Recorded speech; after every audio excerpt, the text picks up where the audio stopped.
Hi guys. Today we have a very special episode coming at you live from Napili Bay Beach, Hawaii. Um, so I thought it'd be a perfect time to have my good friend Kesang Ball, who is the co-founder of a millennial travel app called Trippin. I thought it'd be a great episode to have her on today. She is in here. Hey, Hi, beautiful. How you are you? doing? Oh, I hope this connection's gonna work. Is it Is my connected? connection totally shoddy?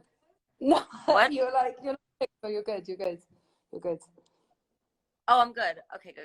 Yeah, you're We're good. like How you 11 doing? hours time. We're 11 hours time difference right now. I know that was crazy. I was like trying to like make it work on both our sides. I'm still in the Trippin Well, office. thank you so much for making it work. Thanks for having So me, Dee. yes, you're in the Trippin office right now, I see. Yeah, like I've literally just been plastering. Actually, you can't see it. I've washed my hands, but we've been redoing the office, which is really exciting for like later this year. That's so exciting. I love what you're doing. If you want to just tell us a little bit about like how you even got inspired by the company and like why it's important for millennials to have their own travel app as opposed to like, going with the Lonely Planets and stuff like that. Yeah, sure. So Trippin is a website and a content platform, and so we basically exist to connect you to cultures all around the world and help you travel with purpose. And we kind of we started it, me and my co-founders, because we really felt there was no one in the travel space like really speaking to the type of travelers that we were, which is like creative travelers. We really wanted to get like underneath the surface of a destination and just like tap into the really good shit, like don't want to have anything on timeout, don't want to have anything that's like on a hit list. I want to be able to live like a local. And so we private Facebook group where we just added all our friends in, and then that kind of grew and grew. And it was kind of like a petri dish of like testing what our community wanted in its most like embryonic stages. And it was sick because we got to like really understand who our audience was. And then after that, we grew this community, and it really grew, and it got really engaged. And now we have a community in over 100 destinations across the world. That's amazing. And so you can tap into Trippin's website and look at local guides from people that live and are similar minded. We all like share similar mindsets and values, but we just live in different parts of the world. And so it means that when you do travel there, you can just tap straight into the good stuff. I think like growing up in London definitely inspired you too, because I know for myself, like growing up in New York, everybody around me was from a different culture. So that made me want to experience different cultures. And I feel like it's the same for you. And like, it's easy when you're from a multicultural city to have friends that are, to get connected all around the world.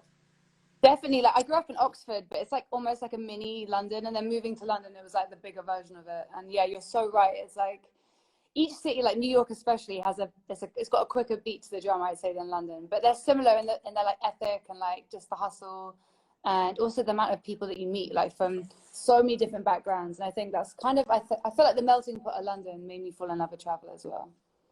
Yeah, 100%.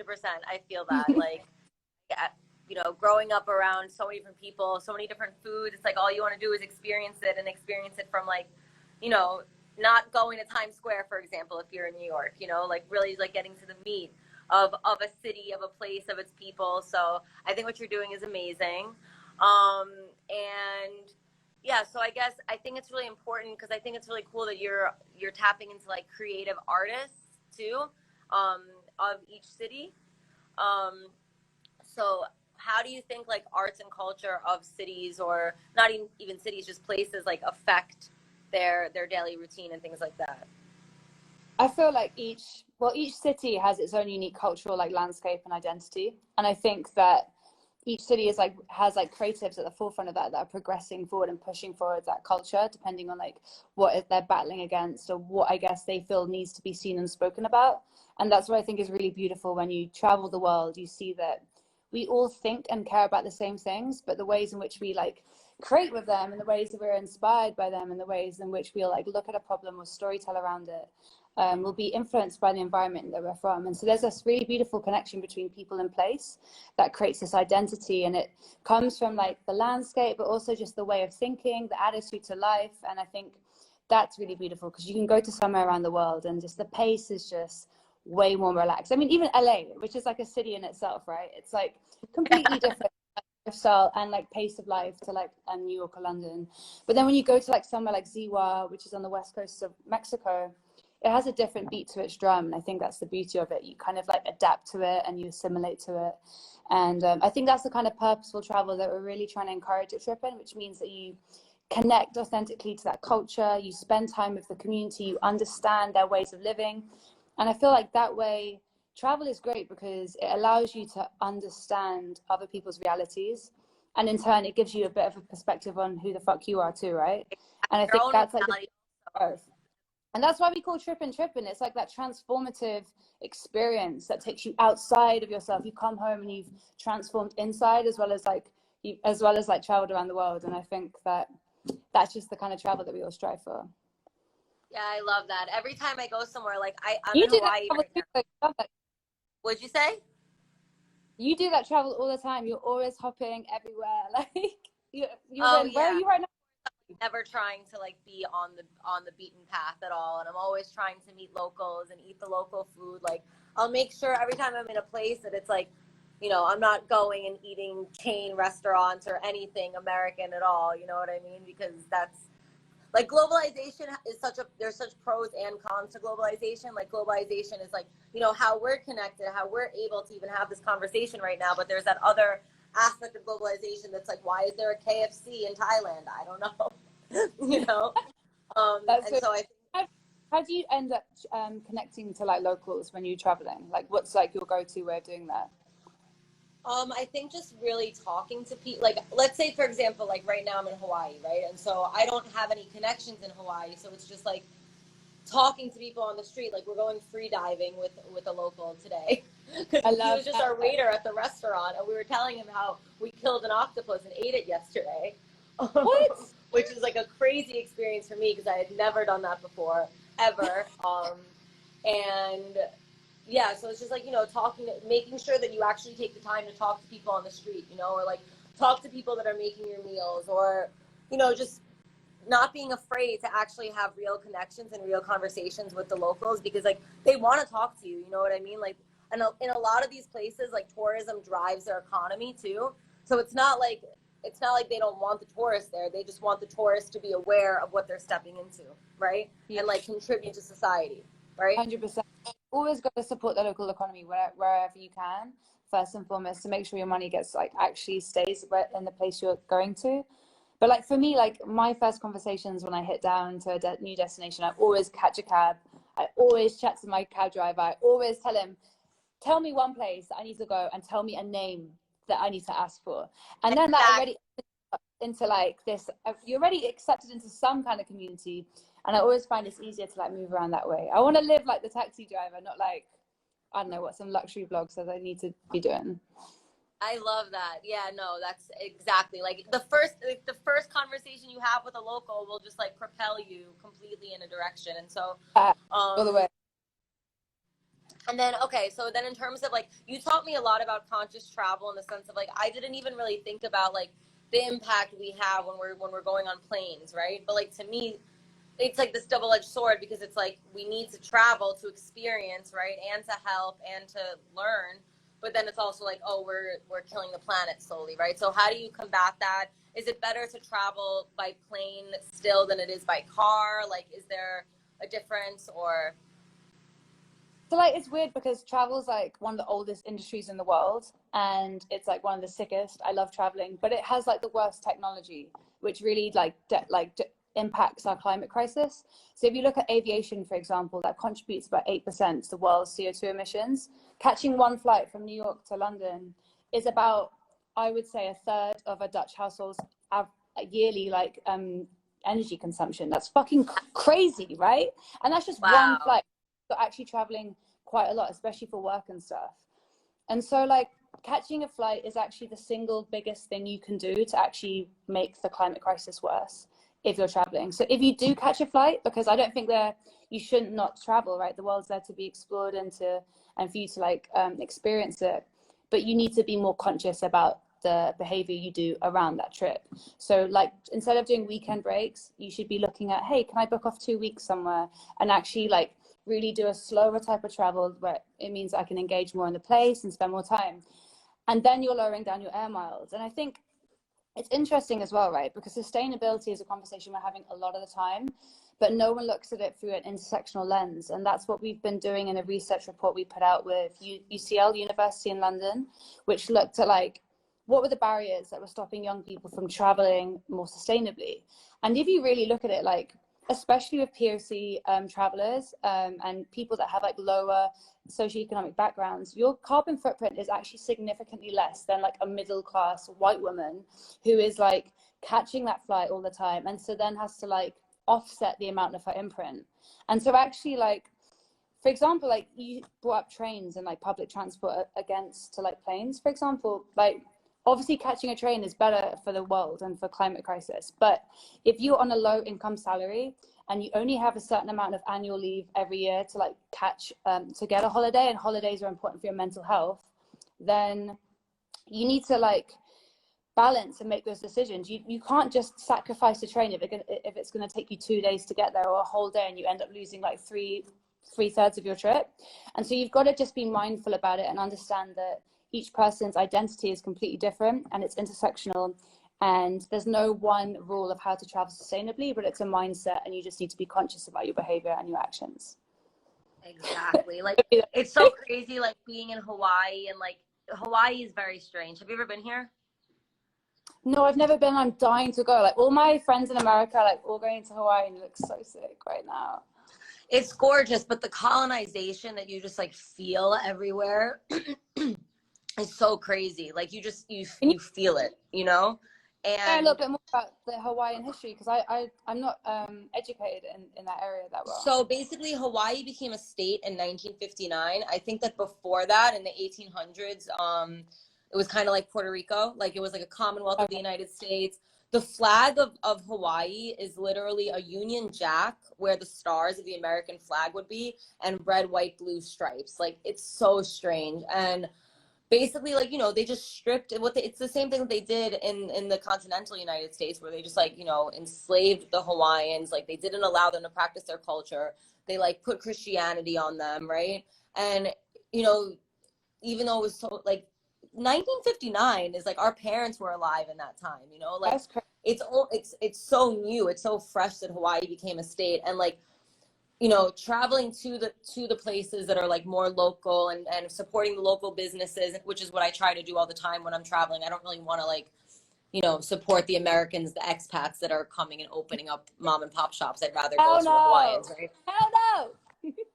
Yeah. So yeah, it's just crazy because it's like you see so much of like these Four Seasons everywhere, and like these golf resorts full of like fat white Americans, and like then it's juxtaposed against this like beautiful culture, like for example, like the term luau. You know what a luau is? No, I don't. Okay, so luau is like this big Hawaiian dinner with like you know, they roast a pork, and they have like what? Yeah, I remember it. No, I'm sorry, I wasn't familiar with the name. So I looked up I also, when I travel, I like to like know the history of where I'm at. And like, I'm really fascinated by like, you know, the ancient culture that was here and whatever. So I looked up the history of luau's, and luau's came to be in the 1800s because the king of Hawaii, he finally said, okay, men and women can eat together. Because before, men and women were eating separately. And so once men and women were eating together, they were celebrating each other. They were like celebrating the community. And you know, then it just became this big celebration. And now that's like one of the key points, that like, even though it's sold as an experience to Westerners, it's still like something that they've held on to their culture, that they're still gifting to the, you know, to the travelers. We're definitely going to go to a luau while we're here, but I'm going to research like the most authentic, best one. Like, you know, what I read online so far too is that like, you know, every luau is going to have because you're still at the end of like, it's very authentic, and they all try to be authentic, but at the end of the day, you are still giving this experience to people that have never had it. So there's still this like urge of like, not inauthenticity, but like, you know, they have to put on some sort of a thing, like, you know? So what? I feel like it's authentic if it comes from the person from that culture, because I feel like they're in control of their narrative. I feel like the problem right now of the travel industry, which is, by the way, like 83% white or Western. So like, if you just, yeah, 83% the travel industry PR wise is white and Western, which means that you get this westernized narrative over all the different countries and cultures in the world. And why this is like really bad, and I'm sure you're experiencing it when you're in Hawaii right now, is that the cultures that depend on tourism, like the Caribbean, like in Hawaii, for example, they have to then have this, they have like these Western media partners, PR firms coming in, giving their version of the culture or the culture they expect, which then makes everyone else's who's like basically taking in that media, they have this like altered perception of what that culture is. So then the people in the locals have to then play up their culture, dilute it actually from what it actually is, to play into what this Western narrative is. And that's so dangerous, because it actually just, you get like these bullshit kind of like mergers of the two, which actually aren't like fully like traditional from their culture, but they're like Western perceived or evolved like traditions. And I feel like that's so dangerous, because in three generations time, you might not have the evidence of that culture there, and it's like evolved and changed because of like the Western lens. And I think there's so much work to be done within the travel industry on how to protect authentic narratives, but it starts with partnering with locals and putting them at the forefront. Exactly. Yeah, like for example, with the luau, like fire dancing is not a part of authentic Hawaiian luaus, but like over the time, there's many luaus that have Hawaiian fire dancing, because that's what they're expecting. Yeah, because I'm sure it's like covered in all the shit that you see about Hawaii. Right. Which is and fun, it's like, because then you arrive in Hawaii and you're like, I want to have the fire dancers. Where are they? I thought this was part of the tradition. And then you're like, I'm actually not having a good time because there's no fire dancers. And I thought that was why I came to Hawaii. Right. And it's just fuck, like, no, it needs to, how is that what you want? And it's like this Darwinistic ideology that like young people have, which is like survival of the fittest shit. I deserve to be here because I bought a plane ticket. And it's like, hold on, like you need to treat someone else's home better than you treat yours. Like if you, exactly. I always use the analogy, like you should treat traveling somewhere like you're going for dinner at someone you don't know's house. You'd probably bring a gift and you'd have a really great conversation. You'd listen, you'd learn, you'd be really polite. And then at the end of all of that, they might give you like a little goodie bag of shit to take home. I don't know, like, you know what I mean? It's like I love kind of that. That's beautiful. Which is, I think, what we should all be striving for. You do it all the time. Yes, 100%. Like I'm all about that. I mean, you know, just like 100%. You go somewhere, you give something, you get something. Like, you know, you hope to give the people a little taste of like something, you know, from yourself, because you want them to feel like, wow, these visitors really respected my space, and they, you know, they brought something to my space, you know, like as opposed to just like coming and taking, you know, and not contributing at all. Like I think conscious contribution in travel is so important also. Thanks. Like, do you feel like you do that? Do you travel alone, by the way? Have you done that before? Yes. So how do you find that experience, like as a solo female traveler? I've only really done, actually, no, I've done it in Israel, Puerto Rico, and Dominican Republic. And it's amazing because you're free, first of all, in terms of like, you know, nobody's going to tell you anything. Like, you're completely on your own journey, right? So like, I actually feel like when you travel alone, you're more open to meeting people because you're not there with anyone, you know? So there's nobody holding you back. There's nobody like, oh, we had this plan, we had that plan. Like your plan is your own and your trip is what you make it. So I really think that traveling alone is something that everyone should do at least once in their life, you know? So, and then, you know, like for me, like it's different because I've never traveled alone to a place where I didn't know at least one person. So like, you know, going to Puerto Rico and DR for me is like a homecoming, you know, it's crazy. It's like, I feel so at home in both those places. Like I've never done anything remotely like touristy in either. Like, I don't know the Punta Cana resorts in DR. Like when I go to DR, I'm like in the slums of Santo Domingo, like with the locals, like smoking hookah, you know? That's the best time. You want to do that. I want to do that in every country I go to. I want to just live like how they live their shit. I don't want to have some like dressed up version of it. Because for me, that's not like a true exchange of, and it's not a true, you're not getting the potential of growth you should be getting from that. And I think I always look to anything I do or any experience I can with how much I can grow in my inner self, and also how much I can help others grow if they want to. Have you traveled alone? I've done it like once or twice, but to be honest, like recently I haven't been able to. One, obviously because of COVID, but two, like with work, a lot of the time we travel as a team.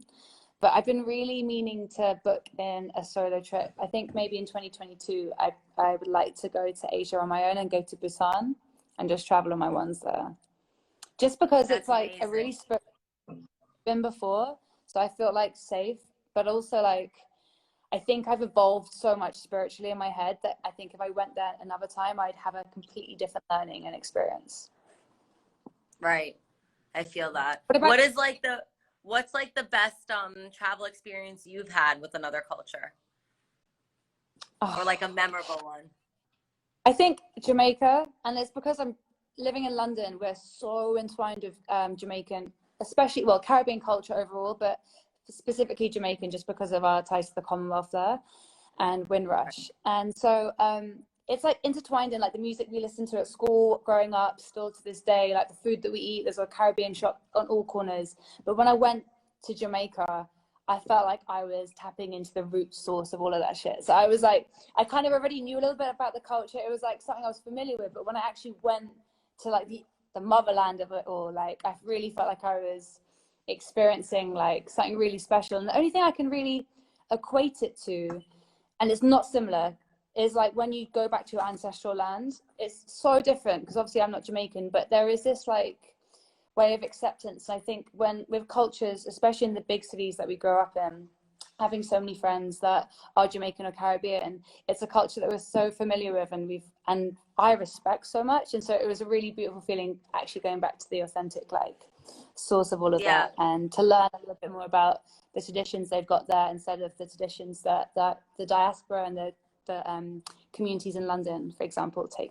Yeah, that's pretty much how I feel with Puerto Rico and Dominican Republic, because it's like the Puerto Ricans and the Dominicans in New York versus like being a Puerto Rican or Dominican on the island who grew up on the island. It's such a different thing. Like there really is two separate cultures. You know, there's like the diaspora culture and there's that authentic to the root culture. You know, when you experience that like to the root, it's so different, you know? So I totally when you've got feel your that. friends you do that with, oh my God. I literally Someone said, oh yeah. Someone asked what part of Jamaica you were in. So I was staying in Ochi, which is Ocho Rios, but like the part that I haven't been to, and loads of my friends are right now, is in Port Antonio, which is supposed to be the most beautiful part of Jamaica. But if you go into the Trippin website, which is www.trippin.world, we've got so many guides to Jamaica. We've even got one from Sean Paul, so you just got to go on there and just check out his guide to Jamaica, man. That's what you got to do. Oh yeah, that's amazing. You have a few guides with different like artists and musicians, right? Yeah, I mean, yeah, it ranges really, like just creatives. You could be a chef, you could be an artist, you could be a musician, anyone that's like kind of involved in the creative scene that like can showcase like what to do in their city. We've got them, and they're part of the Trippin Community. It's amazing. So I recommend it to everybody. So I guess also another question is, because you know, for us it's so easy, I feel like, to be like, yeah, just go and talk to a stranger, like talk to a local about what to do. But obviously not everybody is built that way. So I guess one, do you think like that going on the Tripping app is like a good beginner starter pack of like how to open yourself up to that sort of travel? Definitely. Like if you go into our guides section in the menu, then we've got like all the destinations we've got guides for, and you can, and a lot of them have like personal tips. They're like, go and ask for Andreas if you get to like this one place in Mexico, for example. And so they're like, the Trippin Community is inclusive, everyone's welcome, and it's really like this family where if you've come on a Trippin guide somewhere, they're already kind of expecting you, which is nice. And you tap into the cool shit. You actually live like a local and still have a wicked time. And I think where the locals live best, like I never want to go to like a TripAdvisor place or something like that. I always want to tap into like the good shit. No, like literally when I ask people what, like when I'm like, oh, what do you recommend to do in Hawaii? And someone's like the Four Seasons. I'm like, okay, well, you and I are clearly not on the same page. So thank you, but no thank you. So true, so true. And towards the end, like in a couple of months' time, we're actually like renovating and refurbing our website, so you'll be able to filter and use the guides a bit more accessibly. So you have like city hubs, which is essentially where you can find out like if it's safe to buy drugs there and like what drugs you can buy. And it's basically kind of like the insight into how you should travel and move around in a place, and like local customs, local phrases, tips, how you should be rolling there, which isn't like Lonely Planet. It's more like for us, by us. Yes, I love it. I think Trippin is the coolest app and concept, and I'm so proud of you and happy to be a part of the Trippin community. I Seeing know it grow takeover, from the right? ground up. Yeah. You're doing What'd a you say? takeover, right? You're doing a Yeah, takeover soon. of course I'm going to do the takeover 100%. I mean, in Hawaii, I don't know if I can do a little because I don't, I'm still a tourist here, so I'm still exploring. But Puerto Rico, DR, I got you. I'm definitely going to make a little Trippin guide That's because gonna be those are so my sick. I can't wait islands. for that. Yes, 100%. We got I a need lot to of go work to with do. you to Puerto Rico. If I go to Puerto Rico without you, like for the first time, I don't think you'll speak to me. Yeah, no. We got to go together for sure. Absolutely. Definitely. 100%.